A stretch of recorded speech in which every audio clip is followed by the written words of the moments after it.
Roma, unang kabanata. Mula kay Pablo, isang alipin ni Hesukristo, tinawag upang maging apostol at hinirang upang mangaral ng magandang balita ng Diyos.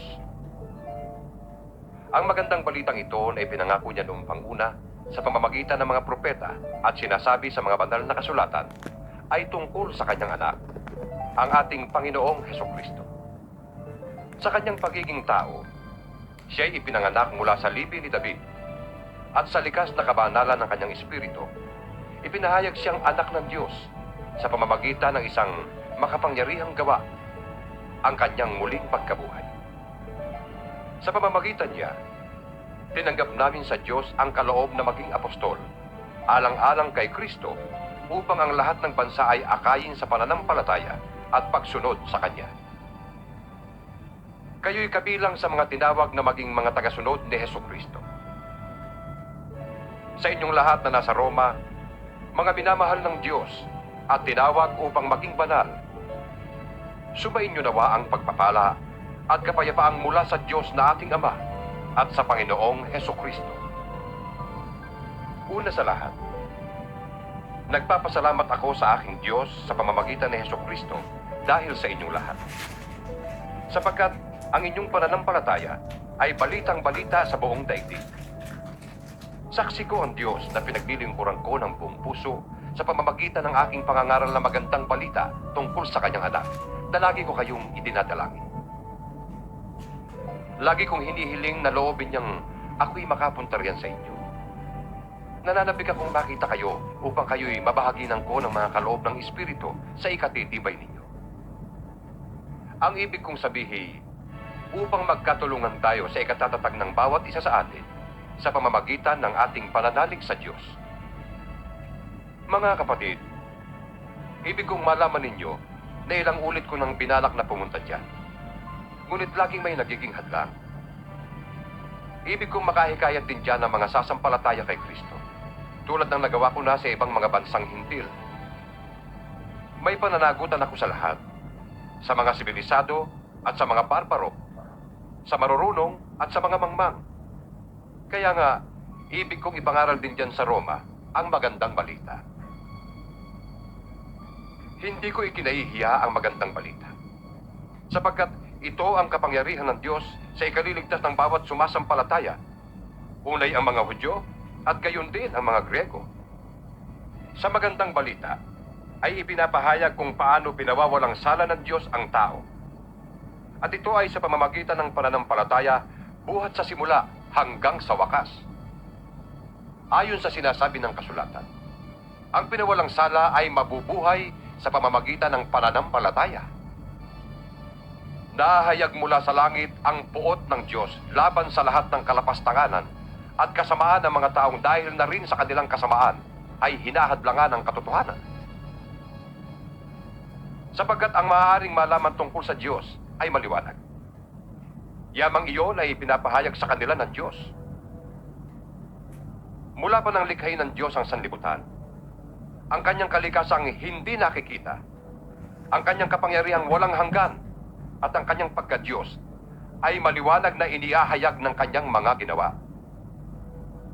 Kaya't wala na silang maidadahilan pa. Kahit na alam nilang may Diyos, siya'y hindi nila pinarangalan bilang Diyos, ni pinasalamatan man lang. Sa halip, naghaka-haka sila ng mga bagay na walang kabuluhan, kaya't nagdilim ang hangal nilang pag-iisip. Sila'y nagmamarunong, ngunit lumitaw na hangal. Tinalik na nila ang kadakilaan ng Diyos na walang kamatayan, at ang sinamban nila'y ang mga larawan ng mga taong may kamatayan, ng mga ibon, ng mga hayop na may 4 na paa, at ng mga hayop na gumagapang. Kaya't hinayaan na sila ng Diyos sa kanilang maruruming pagnanasa, hanggang sa hindi na nila mapigil ang paggawa ng kahalayan sa isa't isa. Ang katotohanan tungkol sa Diyos ay tinalikdan at pinalitan nila ng kasinungalingan. Sinamba nila at pinaglingkuran ang nilikha, sa halip na ang lumikha, na siyang dapat papurihan magpakailanman. Amen. Dahil dito'y hinayaan sila ng Diyos sa mahalay na pagnanasa. Ayaw nang makipagtalik ng mga babae sa mga lalaki, at sa halip ay sa kapwa babae sila nakikipag-ugnayan. Ganon din ang mga lalaki. Ayaw na nilang makipagtalik sa mga babae at sa kanilang kapwa lalaki sila nahuhumali. Ginagawa nila ang mga kasuklam-suklam na bagay. Kaya't sila'y parurusahan ng parusang nararapat sa kanilang masasamang gawa.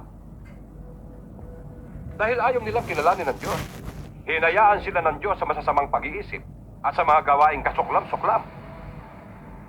Naging alipin sila ng lahat ng uri ng kasamaan, kasakiman, masasamang isip, pagkaingit, pagpatay, pagtatalo, pandaraya at masasamang hangarin.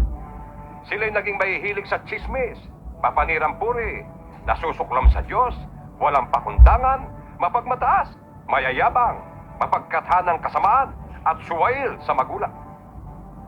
Sila'y naging mga hangal, mga taksil, mga walang puso at di marunong lumingap sa kapwa. Nalalaman nila ang utos ng Diyos na dapat mamatay ang mga gumagawa nito. Ngunit, patuloy sila sa paggawa nito at natutuwa pang makita na ang iba ay gumagawa ng ganoon. Ikalawang kabanata. Kaya nga, sino ka mang humahatol sa iba, wala kang maidadahilan. Sapagkat sa paghatol mo sa iba, hinahatulan mo rin ang iyong sarili. Dahil ikaw na humahatol ay gumagawa rin ng ganoon. Nalalaman nating makatarungan ang hatol ng Diyos laban sa mga gumagawa ng mga iyon. Akala mo ba'y makakaiwas ka sa parusa ng Diyos kung hahatulan mo ang mga gumagawa ng masasamang gawain ginagawa mo rin naman? O baka naman ibig mo pang hamakin ng Diyos dahil siya ay napakabait, mapagpigil at mapagpaumanhin? Hindi mo ba alam na napakabuti ng Diyos kaya binibigyan kanya ng pagkakataong magsisi at tumalikod sa kasalanan? Ngunit sa katigasan ng iyong ulo at di pagsisisi, lalo mong pinabibigat ang parusang igagawad sa iyo sa araw na yon kung kailan iyahayag ang puot at makatwirang paghatol ng Diyos. Sapagkat igagawad niya sa lahat ng tao ang naaayon sa kanilang mga ginawa. Bibigyan niya ng buhay na walang hanggan ang mga taong patuloy na gumagawa ng mabuti, naghahangat ng karangalan, kadakilaan at kawalang kamatayan. Ngunit, matinding galit at puot ang sasapitin ng mga taong lumilikha ng pagkakabahabahagi at ayaw sumunod sa katotohanan kundi sa kasamaan. Paghihirap at kapighatian ang daranasin ng bawat gumagawa ng masama. Una ang mga Hudyo at gayon din ang mga Grego. Ngunit, karangalan, kapurihan at kapayapaan naman ang tatamuhin ng bawat gumagawa ng mabuti. Una ang mga Hudyo at gayon din ang mga Grego. Sapagkat walang itinatangi ang Diyos. Ang lahat ng nagkakasala na hindi saklaw ng kautusan ni Moises ay parurusahan. Ngunit, hindi batay sa kautusan.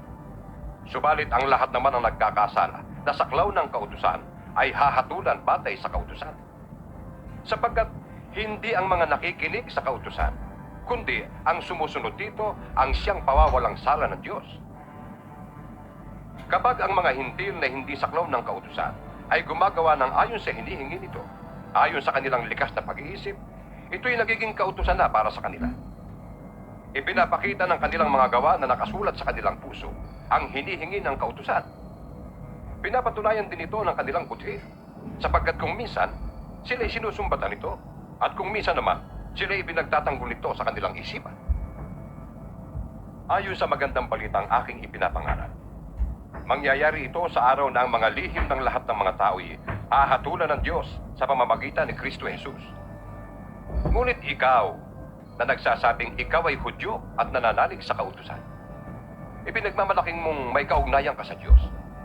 Sabi mo alam mo ang kanyang kalooban at ang mabubuting bagay sapagkat itinuro ito sa iyo ng kautusan.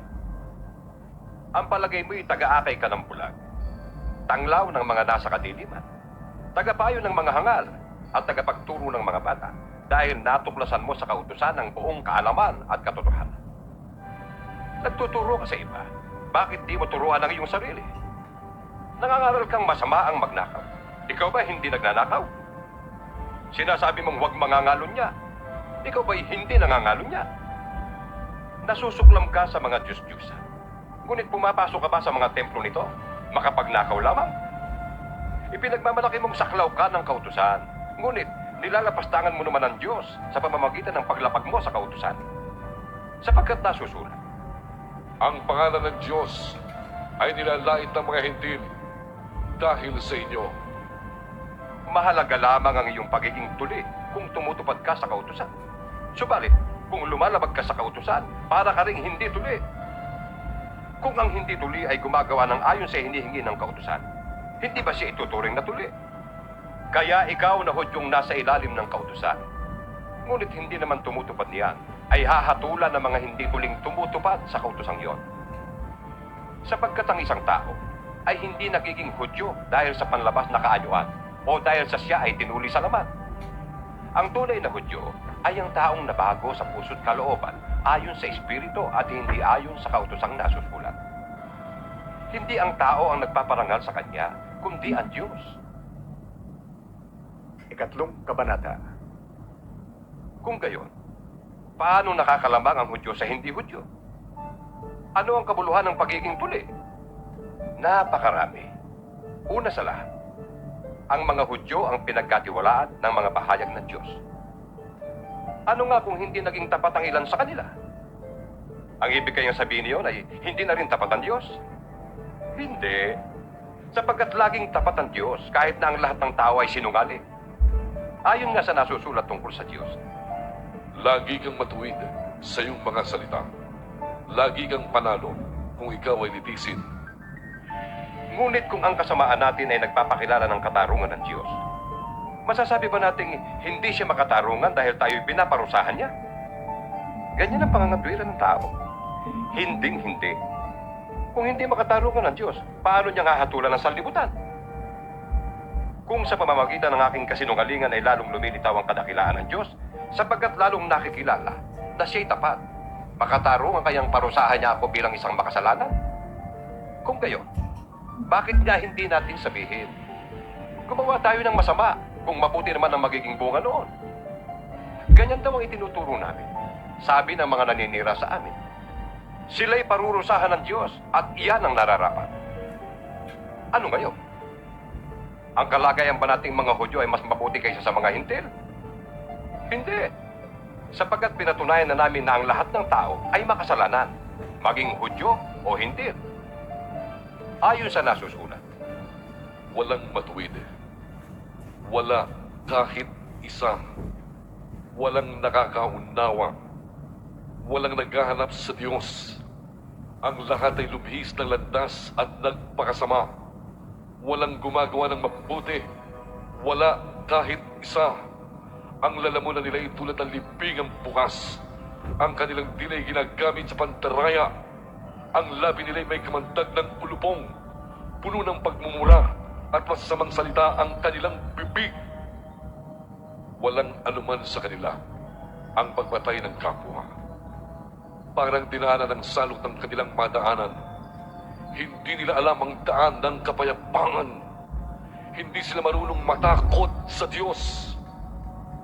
Alam natin na anumang sinasabi ng kautusan ay sinasabi sa mga nasasakop pa nito upang walang maidahilan ng sinuman at sa gayoy managot ang lahat sa Diyos. Walang taong magiging katanggap-tanggap sa Diyos sa pamamagitan ng pagsunod sa kautusan dahil ipinapakita lamang ng kautusan na ang tao'y nagkasala. Ngunit ngayon nahayag na kung paano magiging matuwid ang tao sa harap ng Diyos. Ito ay hindi sa pamamagitan ng kautusan, kahit na ito'y pinapatutuhanan ng kautusan at ng mga propeta. Ginagawang matuwid ng Diyos ang lahat ng nananalig kay Hesukristo sa pamamagitan ng kanilang pananalig sa Kanya, maging Hudyo o Hintil. Ang lahat ay nagkasala at walang sino mang karapat-dapat sa paningin ng Diyos. Ngunit, dahil sa Kanyang kagandahang loob, sila ay pinawalang salanan niya sa pamamagitan ni Kristo Jesus na nagpalaya sa kanila. Siya ang inialay ng Diyos bilang handog upang sa pamamagitan ng Kanyang dugo ay mapatawad ang kasalanan ng lahat ng sasampalataya sa Kanya.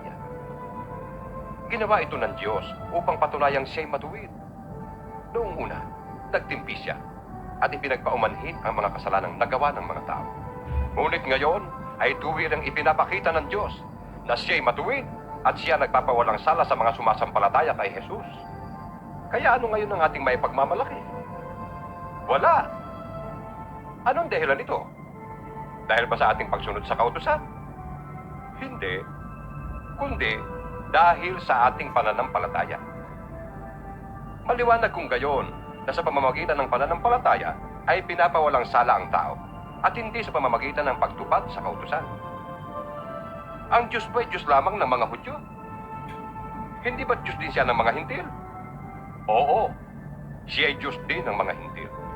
Sapagkat iisa lamang ang Diyos. Tatanggapin niya ang mga Hudyo dahil sa kanilang pananampalataya kay Jesus at gayon din ang gagawin niya sa mga Hintil. Pinapawalang sa isa pa namin ng kautusan dahil sa pananampalatayang ito? Hindi. Sa halip ay pinagtitibay pa nga namin.